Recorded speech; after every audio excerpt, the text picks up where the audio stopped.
Rise Up Evolutionary Conversations. I'm so grateful for this opportunity to speak with you and to share with you my brother, Khan, who's here, Changiz, pardon me, Changiz, who's here. So grateful for this opportunity. And while we are waiting for people to stream in and to join us, I'm going to tell you a little bit about Rhythmia. Welcome, everybody. Thank you for joining us. Um, we are. I'm not at Rhythmia right now. I'm back in LA for a little while before I return to Rhythmia. But Rhythmia is open. We're having another amazing week. We just had the most amazing week last week. We were almost full to capacity. People are coming down. It's easy to get into Costa Rica. There's no PCR test or any test that's required to get in, but Rhythmia tests you when you arrive. So everybody arrives, and before you check in, everybody is tested for COVID. And so it is a safe place. And in the time we've been open since November, we also, to get back into the United States, you have to take a COVID test. We do it for you right there on property. And since we've opened in November, we haven't had one person test positive coming back. So it is a great place, a great time to book your reservation and come for a transformational vacation. That's what it's all about. All right. So thank you all for joining us. Welcome. I see Amanda's here. Thank you, Amanda. Let us know that you are, Amanda's in Florida. Thank you. Let us know that you're streaming in. Say hello. And I want to introduce you to, hey, Ishan, welcome from London. Great to have you.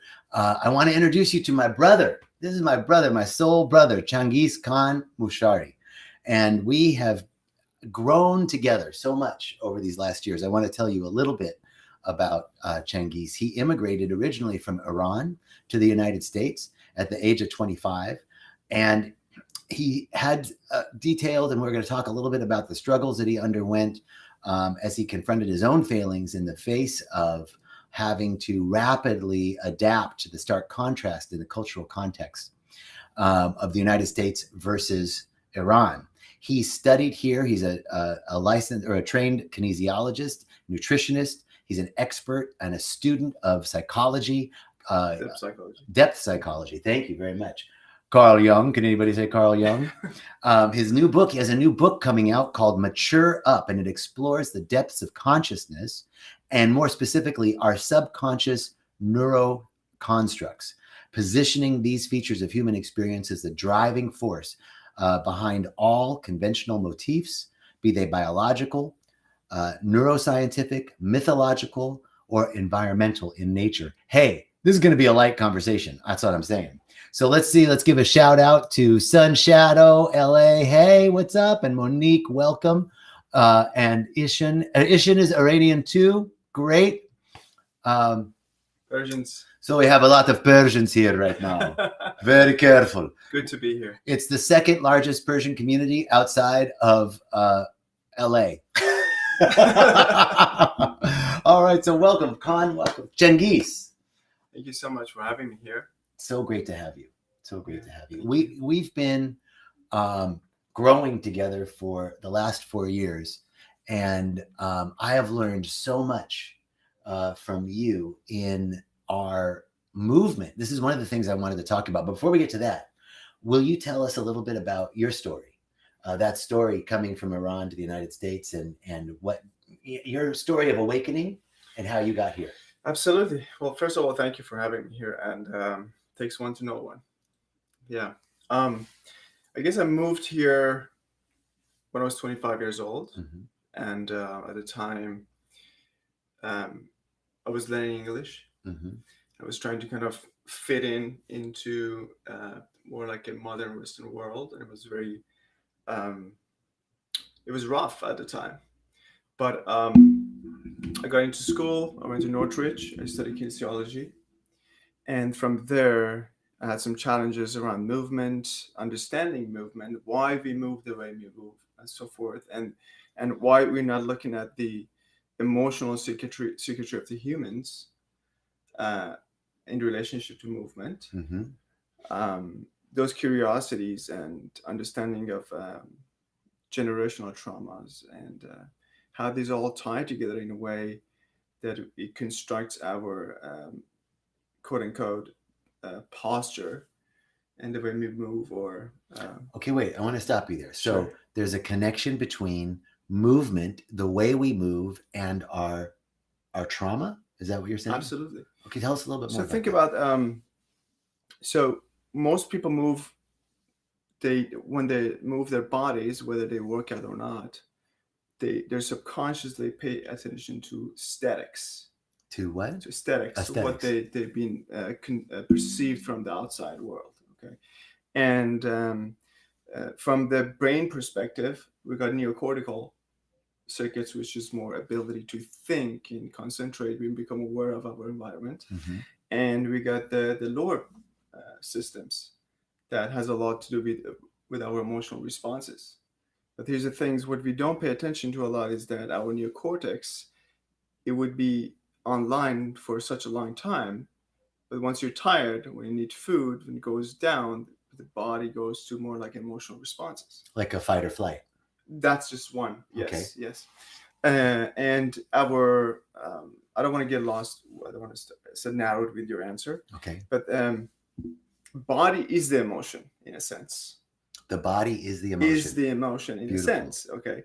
So our like my hand gestures, by my movement, my organs, these are all circuits that comes to the surface of the mind as the psychological interpretations, how I feel within the moment and within the context, or or they call it different states of consciousness in a sense. Does that make any sense? So our movements are an expression of our states of consciousness. Absolutely. Okay. So, and the gravity plays a huge role in that. Okay. So your relationship with gravity will tell me a lot how you can kind of compose yourself within the context of your environment. Does that make any sense at all? So when you came from Iran, you started to study movement and you began to see these connections between movement and emotion. Yeah, I was curious because of my own physical, sexual, and emotional trauma. And I wanted to see why people move the way we move. And Okay. I was very much into competition too, but I wanted to see the difference between humans movement operation in a sense. Okay, so it does, and I got us a little bit off track. It's okay. That's usually happens with me. You got to keep me on track so I can answer your questions. No, you're doing great. So tell us more about your story of maturation. Maturation, like if you're talking about like my subconscious or the physical. Your personal story of germination and growth. Right. So I studied kinesiology, but then a lot of questions arise when I was in school, and why some of the practitioners as teachers in school, they're not practicing what they're preaching in a sense. That was one of the things that I was very curious in the Western world. Doesn't happen much in the Eastern world actually.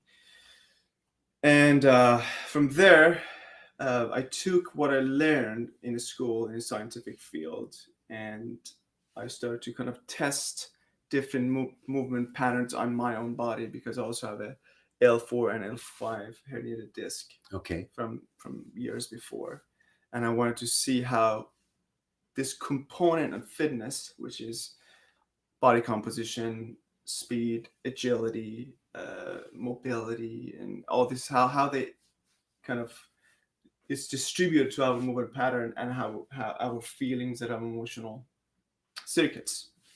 And then so I started to kind of test this, and I took many yoga classes. I studied yoga for years. I studied my mother.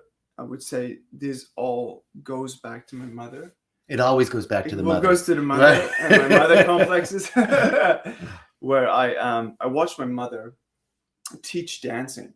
So at the time, the regime changed already. So what happened that women didn't have much voice to say in outside world. So this is the regime from the Shah to the current Iranian government at that time. To Islamic, yes. Right, and then your mother lost the ability to be as expressive as a woman. Yeah, a lot of women who think that way, they have the more Western identity in a sense. Okay. So my mother was a like a really artistic human in a sense, and she would teach dance and art and painting. And I would watch her, every day. A lot of people would come in and she would teach dance. And I think it goes my appreciation for movement itself without any meaning attached to movement. It originates from there, because that, in a sense, we are movements. We're moving through different state of consciousness.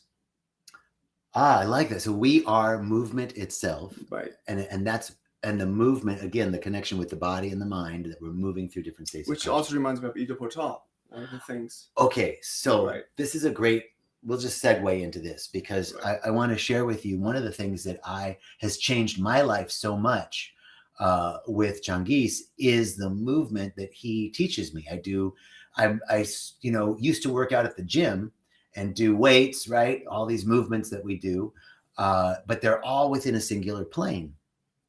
When I started training with Khan years ago, 4 years, 3.5, 4 years ago, he began teaching me these very different movements. And currently we work out very little with weights and more so with rings, bars, parallel bars, and just a lot of movement on the floor.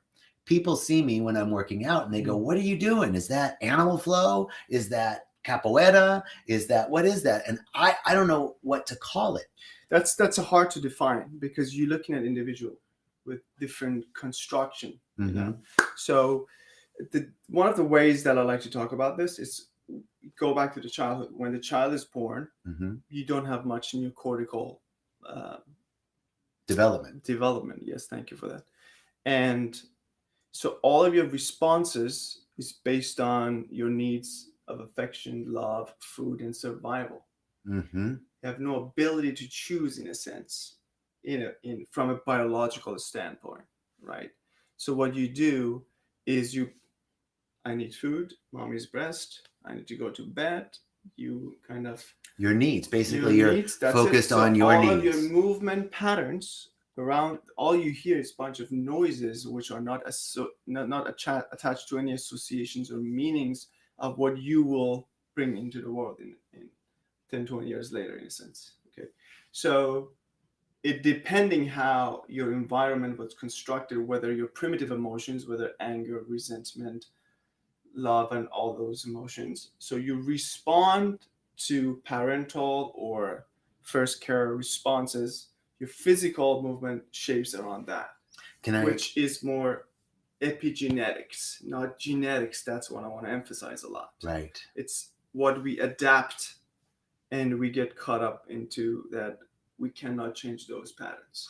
So I want to take a moment here, because that's very consistent with what we talk about at Rhythmia. We'd say at Rhythmia, the first intention that we have in ceremony is show me who I've become. And that the medicine is trying to show us who we've become. And right. We say that show me who I have become is a effect of something that happened between the ages of 0 and 5 or 6, and it's by design, mm-hmm. right? That because, just like you were saying, we're so self-centered as children, everything is about our needs, that when I don't get held on time or get fed on time, or if some serious trauma or abuse happens, it's anything on that spectrum. Mm-hmm. We say as children, who I was at that moment wasn't enough to get my needs met. And therefore I must become something else. Mm-hmm. I have to become the smart one, the effective one, the leader, the hero, the class clown, the drug addict, the promiscuous one, whoever we think we need to become to get our needs met. Mm-hmm. At that moment, this seems to be the same thing you're talking about in this primitive time of development you're talking about. Yes. And that shapes not only our emotion, but our movement, is what you're saying. Yes. And yeah. So like I'm 36 now. Like I'm more mobile, more flexible, more agile, and more composed than I was 20, 25. I have to 30. Say the same thing. I'm 51. And from movement with you, over these last years, I'm in better shape now at 51 than I was at 31. Right. And I'm more flexible. I have more strength. I have more flexibility.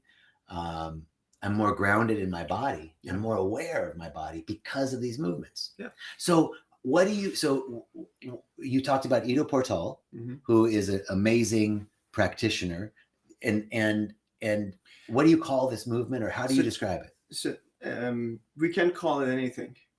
I would not do justice to call it anything, because it's movement, because you're dealing with humans in individual level. Each person requires different types, constructed and familiar movement to move through in that particular state in time and space, Mm-hmm. to develop themselves moving forward. That's why I cannot give you a recipe for four of you. I can only create a recipe for you, per se. And yet there are some standard aspects of this movement, right? Again, I would be lying to you, because I would be like saying like there is no way to start it. I can look at your body and put you in some kind of movement and say, okay, we can start here, or we can start here. It really doesn't matter. Like, you can just construct it. It's a very individual thing. So describe the types of movements. What kinds of movements do you choose from as you're picking? So yeah. So there's like, so the way I like to look at it, it's more like, with how can I insert a practice or construct a move that has built in a dynamic practice of mobility, flexibility, agility, strength. Would kind of insert as much as possible within the context, again, because I don't want to say something that I'm not aware of. Choose within those numbers of dynamic practices to create something that the individual can get the best results as possible in a short amount of time. Okay. And efficient. So, am I making sense? So yeah, I for me, you have me do work on the rings, right? So there could be some pull-ups on the rings. There could be a skin the cat. There could be working on inversions. On the floor, we do movements that are like a panther, or we move on our backs. These are all dynamic movements that I can just speak for myself. For example, one of the things that Khan is working with me on is a handstand. Mm-hmm. Right. And so this is a great example of how the movement influences the psychology. So for me, when I get into a handstand, I get scared, even though it's short. There's no reason to be scared because I'm not going to fall far, right, or close to the ground. But I get really freaked out. I think this brings me to go back to the childhood for a second. So the development, the movement development of a child, okay, is based on those primitive emotions that we already talked about. Okay. Right. But it gets halted by the parents. Don't do this. Don't get on the wall. That's dangerous. If you let the child to do things and fall, will have a much more sense of adaptability within the environment. So, for instance, if you were like guided with someone who were much more would give you allowance to move and fall, okay, like handstands and rolling, these things would be completely natural to you. You will take it all the way to your rest of it. Does that make sense? So those are the body and the emotions response within the context of gravity. Does that make sense? It does. And because I had that, another sort of like, maybe my parents were a little bit more concerned about, don't do this, be careful with that, you're going to get hurt. So I've internalized that. And now that I'm doing these movements, it's an opportunity for me to move through those primitive, express them. Right? Yes. And so I see for myself, for example, in a handstand, I get scared and I want to get out of it. But if I can, like one of the things you shared with me is take a breath. Take a breath when you're in the handstand. Can you just stay a minute longer? Can you just be a little bit less reactive? Yes. Yes, you're talking about the primitive emotions of fear, right? The prediction of something could go wrong, which is the psychological interpretation, right? Mm-hmm. So in that moment, with the right instructions, you can have that breakthrough. Yeah, And that's what we're talking about. And if you can practice that, like anyone, with the right guidance, it can have extreme uh, positive effect on different fields of their life, because you're looking at the emotional signal that appears to the mind with the psychological interpretations, that you will have different interpretations when you go into your different field of interaction within the world per se. And why is this? I want to talk about this because, well, first of all, wait, really quickly, I want to give a shout out to everyone. Mia was saying that she studied dance in school and noticed her mood and her emotions would be affected. I want to say hi, Thomas from Sweden, and Orietta, good to see you again, and Trace from Canada, Dorota, always a pleasure to see you, um, and Val, great to see you. So shout out to everybody. I want to ask you, Changiz, because you are a certified yoga instructor, Yes. right? But you aren't so big on yoga anymore. No, I'm not. I would sometimes integrate traditional yoga into my practice, because I feel like it's been uh, lost its essence with the modern yoga. We have like a huge field of pro practitioners, Okay. and I do use it sometimes if I need to, you know, based on what I need sometimes. But I'm not. I wouldn't call myself a yoga practitioner. No. So why explain the difference? Because so many people have found such great effects with yoga, right? Right. And why the movement that you teach, express the difference between that and yoga, and why, what, give us a little explanation of the difference. Well, so that's a loaded question, but let me start here. When you walk into the yoga room, I want to know who is the teacher, who is integrating, who is teaching you. Okay, that's one thing. That's could be one issue itself. Another thing is that you don't have much range with components of movement in the yoga room on the mat. There's so much that you can explore within peripheral experience with your sensations and the body. You mean you don't have a lot of variation in the mat? No, you will have more on the ground. Okay. On the rink, on the wall, in the water, in the pool. Okay. In the ocean. Right. These are completely different environments. So you have to actively explore, because the learning doesn't end, right?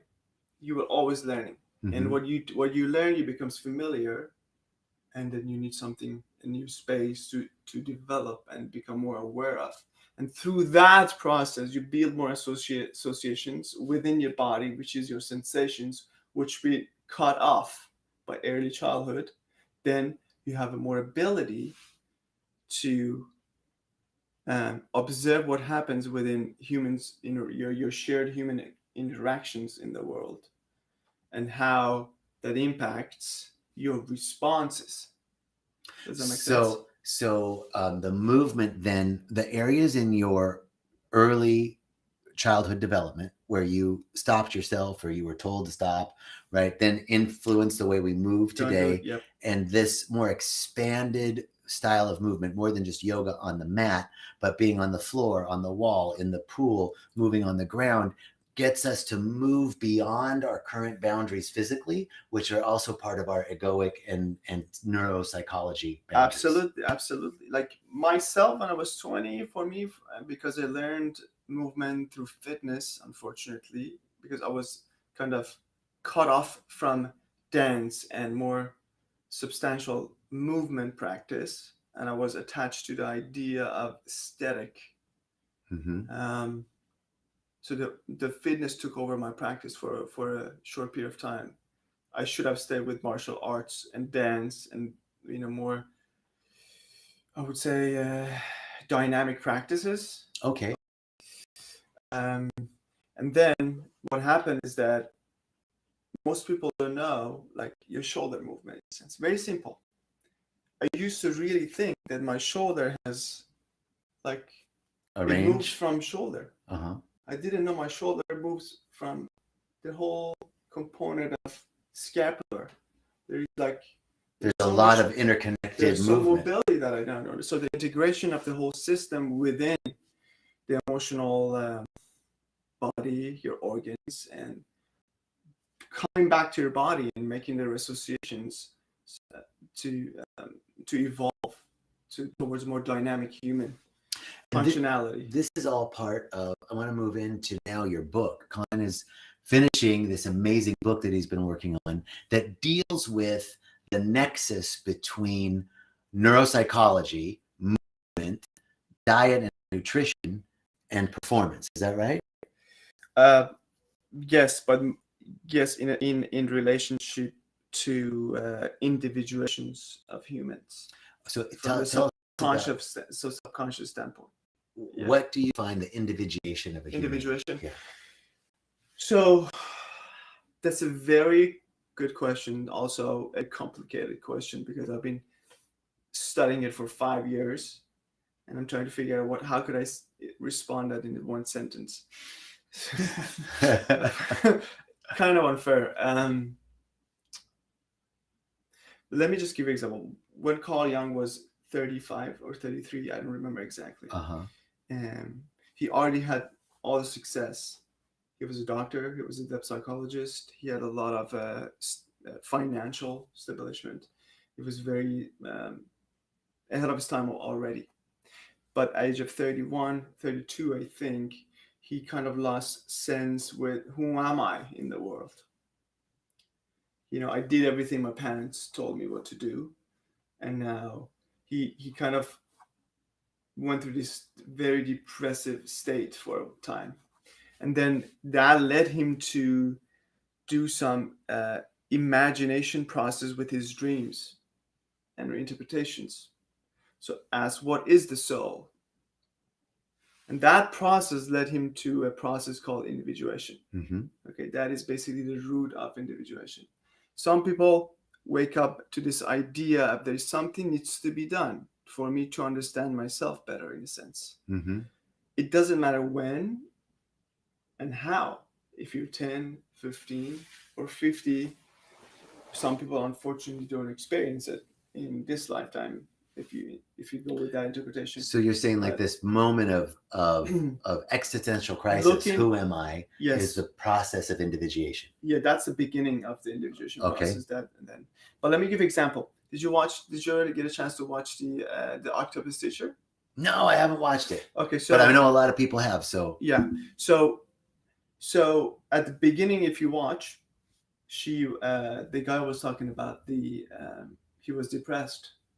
He was in his early 50s. He was looking for some meaning. His relationship with his son was kind of disconnected. So then what he did, he started to follow this association or subconscious synchronicity. So what he did, he went under the water for 365 days and building this communication with octopus, became friends with him. And the ocean represents the subconscious, the underworld. And people don't see that when they watch it. This is an amazing thing, what a great thing, but this is a very personal thing for him. That's why it's so amazing. So for him, he went down there, and the octopus represents the anima. And the anima is the feminine aspect of his mother, whether it's the positive or negative mother complex. Okay. And that octopus becomes a teacher because it shows you the feminine or the softness within the man, which takes him it took him 365 days of individuation process, going back in there and doing the hard work. So would you say his anima, there's animus and anima. Anima and the animus. Animus for the man, animus is for the woman. So his animus, his male aspect, was overbalanced, and the anima was underbalanced, and so the 365 you could say days he was more at the beginning, was rigid, unflexible, unkind, probably to himself or to others in a sense, and then he was forced through this, or they call it when the serpent bits its own Bites its tail. bite its own tail. It's like you got to go down there, the belly of the whale. So that's the individuation process. In a So sense. it sounds to me like the individuation process is the process of harmonizing the various parts of ourselves. Expression of the full self, bring the dark side and shadow into the light, the anima, the animus, the shadow, and the things that we don't pay attention to. Beautiful. I want to take a second because I've noticed Crystal Haywood, hey, and Danny Parisic, hello. Love Danny. you both. Great to see you. And Jose from Wisconsin, thank you all. So the book is about this process, right? Absolutely. How to bring forth this balancing of the light and the dark within us through the practice of nutrition, movement.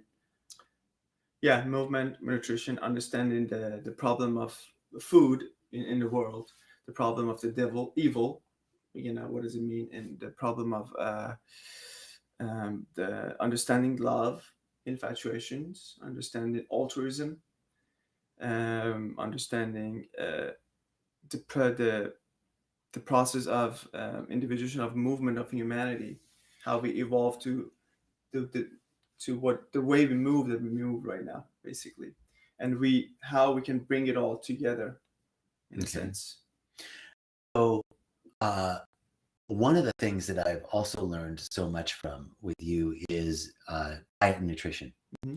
Like I thought for a long time that I ate really healthy, and I know how to cook, but there was a slight change in the diet and nutrition and fasting. Mm-hmm. Right. So I'd love to move now into kind of the last part of our conversation into some really practical things. Right. Around diet and nutrition. Do? Yeah. Okay. So like, for instance, we typically, when we're hanging out together, we fast. Usually Mondays, but not today. Usually Mondays we do a all day fast and just have one meal, and we work out while we're fasting. Right. And then Tuesday, Wednesday, Thursday we do intermittent fasting and probably not eat from dinner to lunch the next day. So about 16 hours. Sometimes. And Friday, that's me. Typically I always do that. Right. And then Fridays try again to do the 24-hour fast. Right. And then Saturday and Sunday, it's kind of freedom. I mean, we still eat well, but there's pizza, to drink wine, there's so wine sometimes. So the Friday Monday trick is because I designed around my lifestyle. Like I like to enter the weekend with a more less obsession towards, because with the more you're obsessed with the food, it could be traumatizing in a sense. Totally. Yeah, Totally. You gotta enjoy your life a little bit. I mean, that's to me. So, and there are seasons that I just let it go completely. So let the body heal and relax. It's against individual thing. But as far as tip, I think you asked, Friday and Mondays are time because you kind of take care of this weekend ahead of time, and then you clean up on Monday and get ready for your week and get your kind of a balance of cortisol and insulin system, in check, during the week, so we can focus on your, daily life and work and so forth. And the other thing that I've really loved about the diet is the way we eat dinner or lunch. It's really simple. It's like a lean protein and some sort of vegetables or salad. Right. Sometimes we add some rice in, but typically really carb restricted during the week, and very clean. Right. This is very simple. Like I come from a restaurant background, so it's a lot of ingredients and lots of different, maybe 2 or 3 dishes. But I've really learned with Khan. I keep calling you Khan because that's how I met him, but it's Changiz. Yes. And I've learned a lot around just that simple eating. Right. So can you share, as kind of our last question, can you share a little bit about the way you plan meals, or what might help some folks out there in terms of their meal planning? For me, it's really comes down to what comes out the earth. Anything comes out of the earth, it's good for you. Like vegetables, dark greens mostly, and a combination of colorful vegetables like peppers, tomatoes, again, organic, Mm-hmm. of course, cliche story. But with meat, I try to stay with uh, grass fed, clean as much as possible. Um, anything that keeps me away from inflammation. Mm-hmm. So I do have red meat like once or twice a week, sometimes 3 times a week, because I use my body a lot. Um, and then good fat, a lot of good fat, whether it's skin or Like the chicken skin or good butter, grass-fed butter good or butter, avocados. avocado, yeah, and the combination of these can go wrong. It just can't go wrong. And you also, you're a good um, contributor to the world as well. As much as you take care of your body, you also become a good example within your environment for people. Mm-hmm. Because I feel like, because we are very emotional humans in a sense, that when we're hungry, we don't care. We just walk into any restaurant, whatever it is. Mm-hmm. I think it's important to kind of ask, and it's like, okay, if it's not grass fed, I'm not gonna eat it. I'm not sure if I want to support that system. Ah, very cool. Yeah. Very cool. Yeah. Oh my God, Gula. Hi, Gula. Hi, John. Great to see you both. So, this has been a tremendous conversation because Changiz has been such a great influence in my life. I can honestly that that my body has transformed in the last year better than it has ever been, ever been. And it has been this brotherhood and our camaraderie and our growth together, as well as, I spend a lot of time when we're not hanging out because I'm in Costa Rica, Mm-hmm. and what I've been able to carry on my own, in my own practice, my movement, the way I eat, the way I plan around movement, and how that supports me. Mm. I'm just so grateful. And I know that you have so much to bring forth in the world with your new book. Keep an eye out. We'll probably do another interview when Khan's book comes out. And I just want to thank everybody for joining us today. And I'm so grateful for this opportunity. If you have any questions, you can always direct message me, and we can, or if you have questions for Khan, you can direct message me, and we'll get those questions answered. I want to thank you again. I know that each one of you and us right here, right now, are guided by an infinite intelligence, that you are sourced by a power that is unlimited, and that you are protected by an infinite love. And so it is. All right. Thank you all. We'll see you next week.